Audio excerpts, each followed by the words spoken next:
the only way I could start to express how I felt about this stuff, I started drawing pictures. And the pictures became like cartoon strips that I saw in newspapers. But ultimately, they became storyboards. The storyboards were a 1:3:3 aspect ratio. I enjoyed it very much when Cinemascope was introduced. And I would do wide frame. Your storyboards changed Oh, yeah, accordingly? absolutely, absolutely. Even tried 3D without 3D, of course, but little pasting, little hands coming out of the paper, and, you know, that sort of thing. But primarily, when I would show to my friends, I wouldn't show this to many people, but maybe a couple of friends of mine, and I would say that now the camera, and then I would say that from this frame, we moved here, and they said, Marty, these are just still pictures. I said, no, they're moving.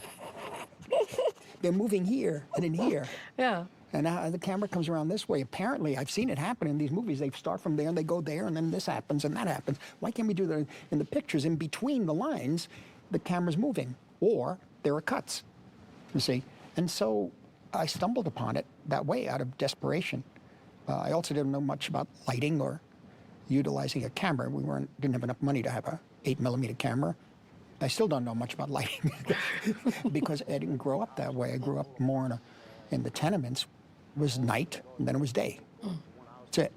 It was more about hallways and windows and looking out over the city. Sometimes you go up on the roof. That was wonderful. The roofs were wonderful because you could see the city, you know. Did you incorporate those different vantage points into your absolutely, storyboards? Yeah, absolutely, like, yeah. Here I'm looking down from the roof. Looking down all the time from the, primarily from the third floor front. It's in 253 Elizabeth Street is still there. And I would see everything go on through that fire escape from that point of view.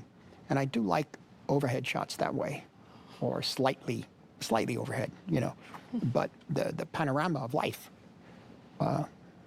good and the bad, all happening right down there, like a giant fresco of some kind.